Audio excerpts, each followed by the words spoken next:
Halo semuanya, saya di sini akan menjawab pertanyaan dari Pak Yosep yang bertema My Future Plan atau My Dreams.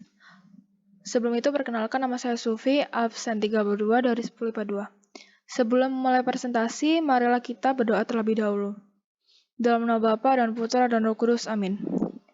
Allah yang Maha Baik, terima kasih atas berkat-Mu pada hari ini. Engkau masih memberi kesempatan untuk hari yang baru ini. Ya Tuhan, sekarang kami ingin memulai presentasi. Berkati dan bimbing kami agar materi yang disampaikan berguna bagi kehidupan kami sehari-hari. Dan mohon kelancaran dalam penjelasan materi. Dengan pengantaran Kristus Tuhan kami, amin. Dalam nama Bapa dan Putra dan Roh Kudus, amin. Oke, kita lanjutkan. Pertanyaan yang pertama. Apa yang dimaksud dengan karunia Allah? Karunia Allah adalah ketika Allah dengan cuma-cuma mencukupkan segala sesuatu yang kita butuhkan, segala sesuatu yang tidak bisa kita dapatkan dengan kekuatan kita sendiri. Segala sesuatu yang tidak bisa kita bayar, segala sesuatu tidak layak kita dapatkan. Kasih karunia menawarkan apa yang sangat dibutuhkan manusia, di mana hanya Tuhan yang dapat diberikan.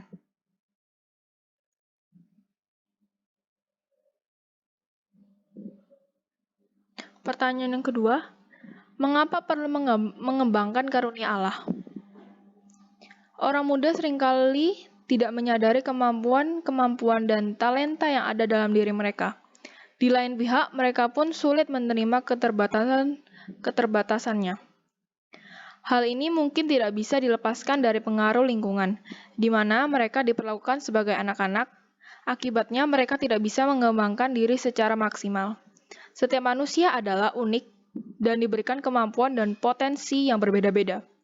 Sebagai kaum yang beriman, patutlah kita bersyukur kepada Tuhan dengan cara mengembangkan bakat dan kemampuan dengan sebaik-baiknya. Demikian halnya dengan keterbatasan yang ada tidak membuat orang menjadi rendah diri, minder, atau bahkan merasa menjadi orang yang tidak berguna.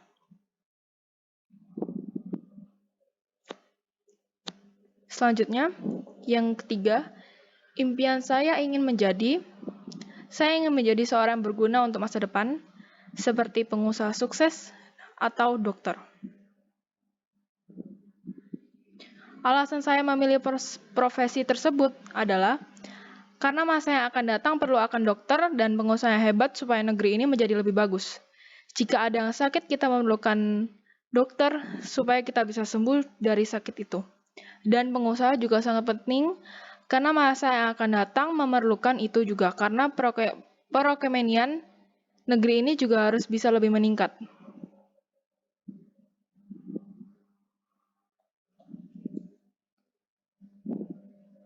Kesimpulan dari presentasi saya adalah kita harus tetap mengembangkan bakat kita supaya bakat kita bisa lebih sempurna, dan jangan lupa berdoa supaya dipermudahkan jalannya oleh Tuhan, dan terakhir, jangan lupa tetap berusaha supaya bakat kita tidak hilang, karena ada orang yang jarang melakukan bakat itu, minatnya akan hilang atau dilupakan.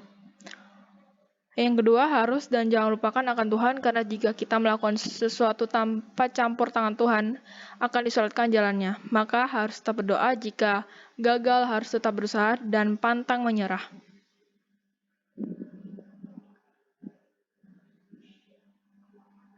Quotes yang bisa kita ambil adalah, jangan hanya menangis meratapi nasib dan berdiam diri. Jika salah, perbaiki. Jika kalah, bangkit dan berjuang lagi. Hidup ini tidak berjalan ke depan. Tegakkan dada, siap berjuang untuk menjadi yang terbaik. Yang kedua, meraih masa depan yang cerah tidak akan didapat dengan mudah. Kamu harus berkorban untuk mendapatkan hal tersebut. Quotes ini dari B.J. Habibie. Sebelum mengakhiri presentasi ini, saya akan doa penutup.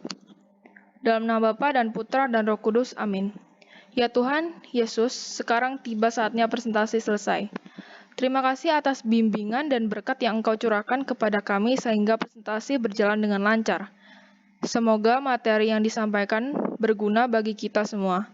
Dengan perantaran Kristus, Tuhan kami, amin. Dalam nama Bapa dan Putra dan Roh Kudus, amin. Sekian dari presentasi saya. Terima kasih.